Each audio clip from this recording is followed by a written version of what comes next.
Si podemos darle un título a esta porción de la palabra de Dios, le podemos poner la caída de un hijo de Dios.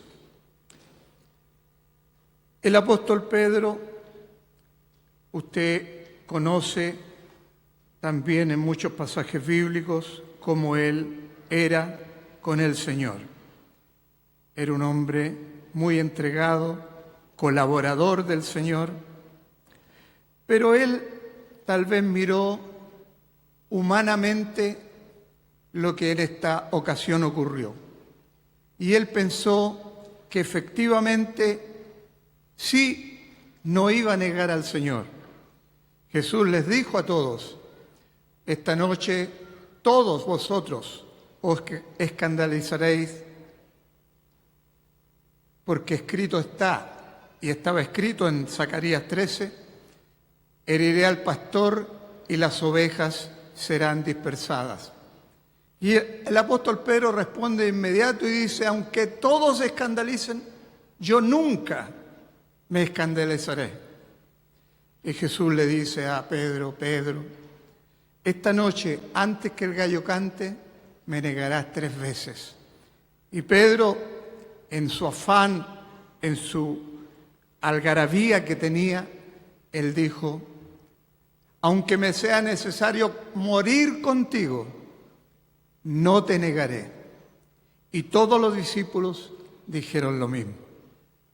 Y ahora lo vemos efectivamente negando al Señor, cayendo de esta manera. Pero qué lindo es ver cómo Él reacciona ante esta caída. Cuando Cristo lo mira, Pedro recuerda lo que el Maestro le había dicho y dice que lloró amargamente, porque no hay cosa más terrible, hermanos y hermanas, que defraudar a nuestro Salvador Jesucristo. Bienaventurado usted que está en esta noche en este lugar, y bienaventurado aquellos que desde un principio han seguido adelante. Han pasado los años, han pasado los días, y sin embargo aún siguen fieles al Señor. Por eso el apóstol lloró, dice, amargamente. Para él fue un dolor tan terrible haber negado nada menos que a su Maestro, haber negado a Jesucristo. Pero él tal vez lo miró humanamente. Muchas veces humanamente nosotros pensamos que vamos a hacer muchas cosas o no hacer algunas cosas. Pero esta obra, hermanos queridos, desde que usted ingresó y cruzó esa mampara hasta este lugar, el Espíritu Santo quiere tener un lugar en su corazón. Porque sin la ayuda del Espíritu Santo, usted podrá tener mejor deseo, el mejor ánimo, pero aquí la carne no basta. La carne no le sirve porque es un enemigo suyo en muchas ocasiones. Lo que sirve es el Espíritu Santo de Dios. Cuando Cristo, antes de ascender a los cielos, Él dice: júntense en Jerusalén porque voy a enviarles la promesa del Padre. Y ahí el apóstol Pedro y muchos otros reciben el poder del Espíritu Santo. Y Cristo les dice: ahora recibiréis poder, porque venía el Espíritu Santo sobre ellos. ¿Y qué pasó ahí? Hubo un cambio radical en el apóstol Pedro. Ahora el apóstol Pedro se transforma y con mucha valentía empieza a predicar la palabra de Dios, no le importaba nada. Se convierte en 3.000 en esa oportunidad. Después va al templo, se hace una sanidad con el apóstol Juan de un hombre cojo que colocaban al templo. Ahí nuevamente, con el vigor del Espíritu Santo, otros 5.000 se convierten. Y el apóstol Pedro, tal vez débil en la carne, tal vez negó a Jesús, pero ahora es un hombre poderoso, porque la obra no la hacía él, la obra la hacía el Espíritu Santo. Muchos varones en la palabra de Dios han caído. La caída, hermanos, se produce a veces por debilidad espiritual, se produce por alguna circunstancia en nuestras vidas y eso nos asedia de tal manera que perdemos el gozo, perdemos muchas cosas que las teníamos a la mano, pero caemos delante de la presencia del Señor. Y la única manera de recuperarlas es pidiendo perdón, arrepintiéndonos y pidiendo que Él ahora tome dominio de nuestras vidas. Usted conoce muy bien una historia de un joven que cayó y las palabras que le expresa posteriormente significaban que había caído. Este joven le pide a su padre la parte de los bienes que le corresponde. Su padre accede y le da la parte de los bienes que a él le corresponde porque eran 2 hermanos. ¿Qué pasó con este joven? Dice que él, con lo que había recibido, se fue a un lugar apartado, a una provincia apartada, y malgastó sus bienes. Y perdió todo lo que tenía. Y dice su palabra que se arrimó a uno de los ciudadanos de ese lugar. Y este ciudadano lo mandó a apacentar cerdos a su hacienda. Cuando usted se aleja de su padre, sepa usted que en ninguna parte nadie le va a dar algo bueno. Si alguien le aconseja, le va a dar un mal consejo. Siempre que no sea su padre y su madre, por supuesto. Pero le va a dar un mal consejo. Si alguien le ofrece algo, ese algo no es lo que usted recibiría con su padre. Por eso, si usted en esta tarde tiene necesidad, aquí está su Padre Celestial. Aquí está su amigo, aquí está Cristo con la mano abierta. Cuando usted entra a este lugar, Él lo recibe con los brazos abiertos. Él no le dice lo que hizo usted y cómo llegó. No, Él lo recibe. Y aquí está usted y aquí estoy yo. Y muchos tal vez por internet están en la misma condición, recibiendo la palabra. Y este joven, cuando alimentaba esas, porque le dio hambre, pero nadie le daba de lo que algarrobas que comían los cerdos. Y él dijo entre sí, y ahí pensó y dijo, cuántos jornaleros en casa de mi padre tienen abundancia de pan, y yo aquí perezco de hambre. Me levantaré, mire lo que dijo el hijo, me levantaré. Estaba caído, pero se levantó. En el libro de Miqueas, fíjese usted, capítulo 7, versículo 8, dice, caí, él, el profeta dice esto, porque el enemigo lo atacó de tal manera, dice, caí, pero me levantaré. Y en esta noche, si hay alguien que ha caído, en esta noche el Señor tiene poder para levantar. Como canta el coro polifónico en una de sus alabanzas, recordando el Salmo 37, si el hombre cayere no quedará postrado porque Dios le levanta con su mano. Y ese Dios está aquí en esta tarde. Como dice Coro Unido, cuando caído, tú me levantas. Y en esta noche el Señor tiene poder para levantarlo. Me levantaré, iré a mi padre, le diré, Padre, he pecado contra el cielo, contra ti, ya no soy digno de ser llamado tu hijo. Hazme como uno de tus jornaleros. Y dice que se levanta y va donde su padre. Y el padre lo vio de lejos y corrió el padre hacia él. Se echó a su cuello y le abrazó. Y el padre dijo, sacar el mejor vestido y vestirle, poner anillo en su dedo, poner calzado en sus pies, matar el becerro gordo, hagamos fiesta, porque mi hijo muerto era y ha revivido. se había perdido y es hallado. Se levantó el Hijo, ahora será un Hijo diferente, porque Cristo en su gran misericordia, el Padre en su gran misericordia, el Espíritu Santo en su gran misericordia, estaban con Él y estarán con usted siempre. Bendito sea el Señor. La caída es terrible, por eso Pedro lloró, el apóstol Pedro.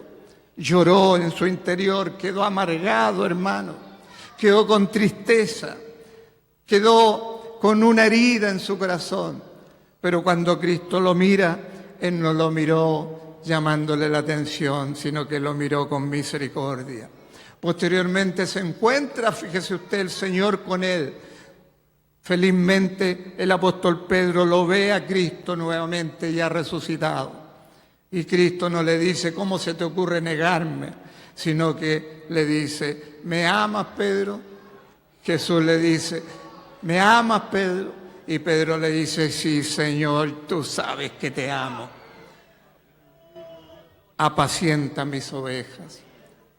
Y le pregunta 3 veces, Pedro, ¿me ama? Señor, tú sabes que te amo. Y en esta noche el Señor está escudriñando los corazones y tal vez te está diciendo lo mismo, Señor, tú sabes cuánto te amo. Pero estoy caído, Señor, estoy en esta situación difícil, pero el Señor tiene poder para sacarle adelante. Vámonos al Antiguo Testamento. En el Antiguo Testamento hay un varón cuyos milagros son maravillosos, son extraordinarios.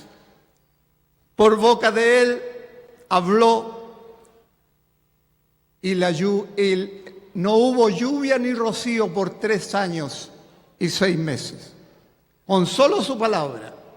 Y la única manera que lloviera de nuevo era que él dijera que llovería. Acab, que era el rey en ese momento, estaba muy molesto y él lo culpaba a Elías, ese es su nombre, de que por culpa de él no había lluvia. Y Elías le decía, no, es por culpa vuestra, porque tú como rey, en vez de adorar a Dios Todopoderoso, tienes una mujer que adora a Baal.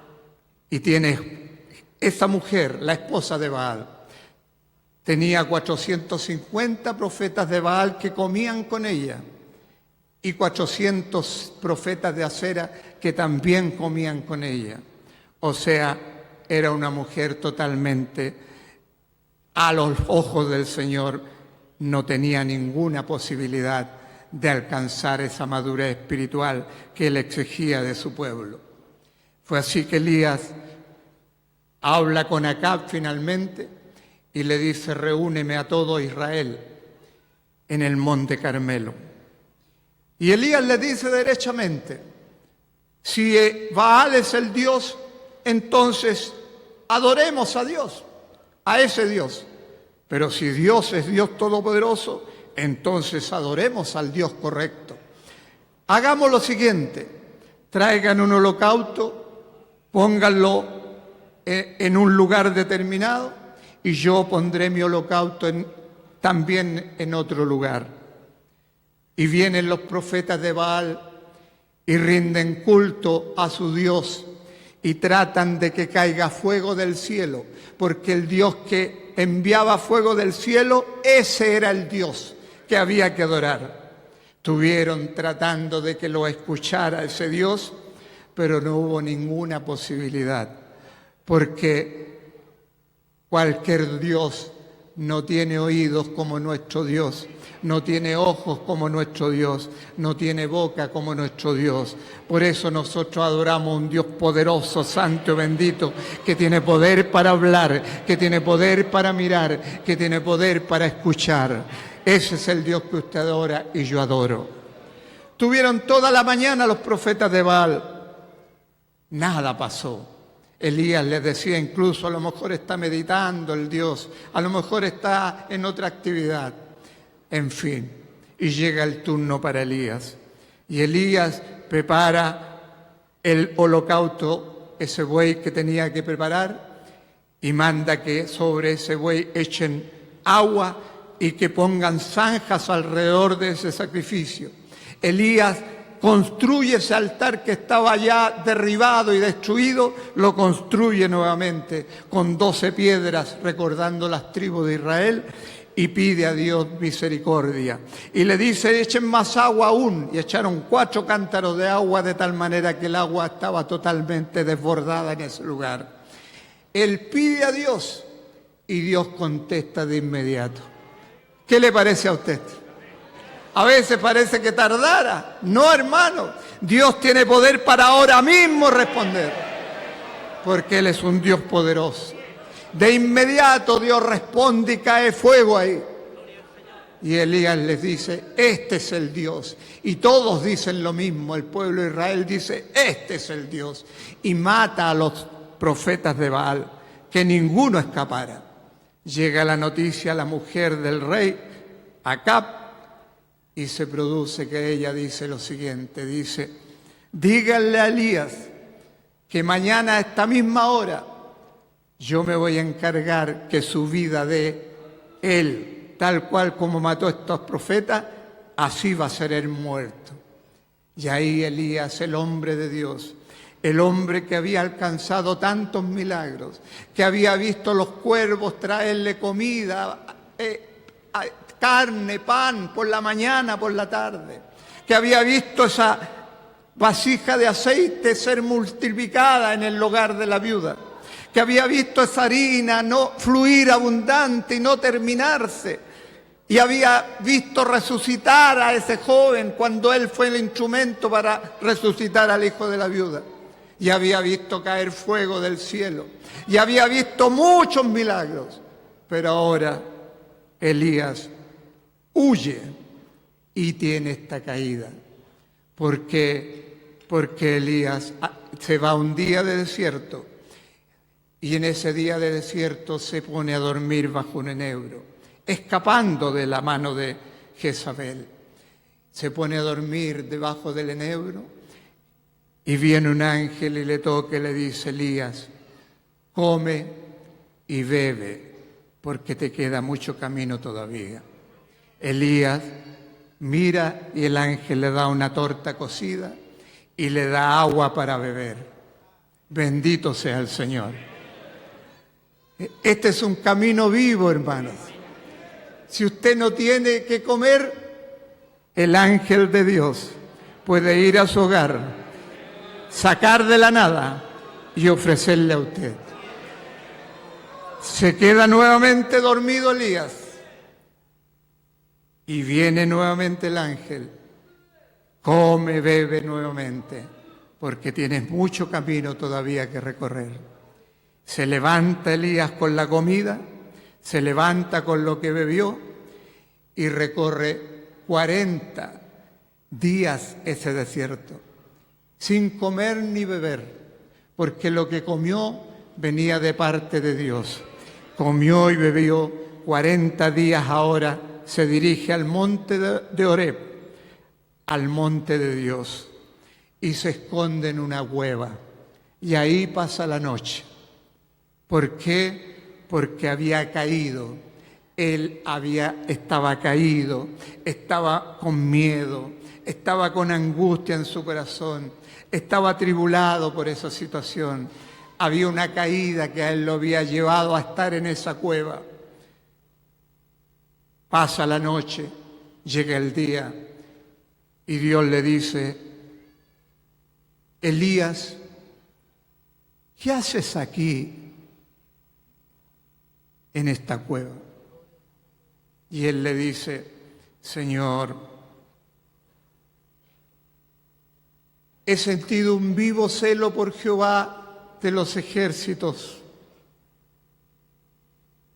porque han dejado tu pacto, han derribado los altares. Los hijos de Israel han dejado tu pacto, han derribado tus altares y han matado a espada a tus profetas y ahora me buscan para quitarme la vida. En realidad, la que quería quitarle la vida era la mujer de Acab, pero él veía ahora todo negro, todo nublado. Y Dios le dice: Elías, sal fuera de la cueva. Porque ahí en esa cueva donde él estaba había oscuridad, había dolor, había angustia, había pesar. Sal fuera de la cueva. ¿No le parece conocida esa frase? Cuando Cristo va donde Marta y María porque había Lázaro muerto, lo llevan al lugar donde estaba Lázaro. Era una cueva, había muerte ahí también. Y Jesús se para frente a esa cueva y dice: Lázaro, sal fuera.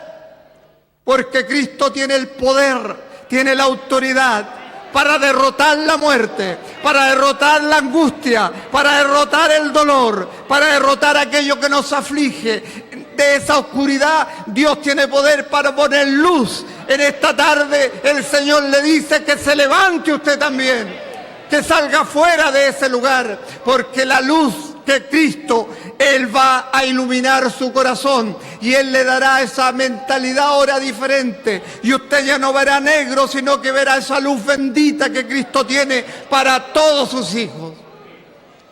Sal fuera de esa cueva, le dice Dios. Y Elías ve y escucha la voz de Dios. Dios quería mostrarse a Elías. Y Elías ve un fuerte viento. Cuando Dios le dice que salga porque quiere hablar con él, ve un fuerte y gran viento que destruía las piedras, destruía las peñas, ese viento. Derribaba los montes. Pero Dios no estaba en ese viento. Y detrás del viento vio un terremoto, pero Dios no estaba en el terremoto. Y detrás del terremoto vio un fuego, pero Dios no estaba en el fuego. Y de repente escucha un sonido, un silbo apacible. Y él tapa su rostro, porque ese Dios bendito era el de Elías. Ese Dios grande en amor y misericordia es su Dios.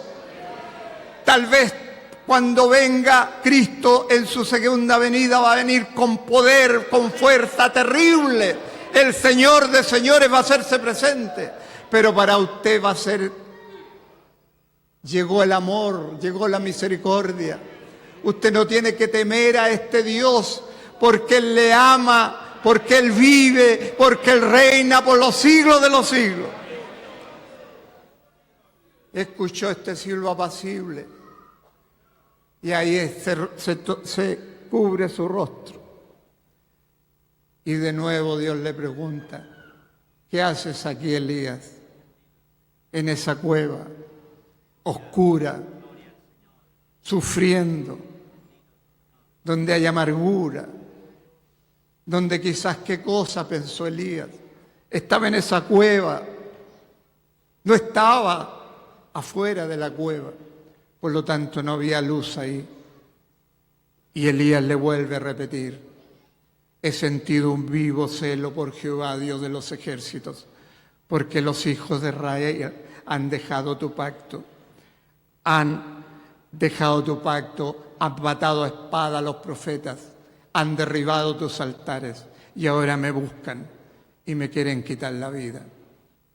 Y ahí Dios le da la solución a su problema y le dice: vas a volver nuevamente de donde venías y vas a ungir a Hazael por rey de Siria, vas a ungir a Jehú, hijo de Nimse, como rey de Israel, y Eliseo va a ser quien va a tomar tu lugar como profeta.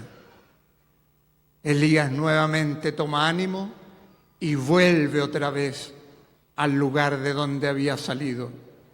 Y ahora lo vemos nuevamente revestido de poder y de gracia, de tal manera que Eliseo pide antes que Elías fuera tomado por la mano de Dios y le dice: yo lo único que quisiera tener de ti es una doble porción de tu espíritu, porque Elías era un santo varón de Dios, pero fue a dar a un lugar difícil, fue a dar a un lugar complicado, porque tal vez él perdió la visión de quién era Dios realmente y cuál era su poder. En esta tarde, si usted ha venido enfermo, ha venido angustiado, ha venido atribulado, tal vez está en esta cueva, no ve la luz, Cristo está aquí para bendecir su vida, para ayudarle, para sacarle adelante, para bendecir y para levantarle, de tal manera que usted siga adelante, porque mucho camino tiene por delante y el Señor quiere usarle para la gloria de su nombre. Amén. Para Dios y su Hijo amado es toda la honra y toda la gloria desde ahora y para siempre.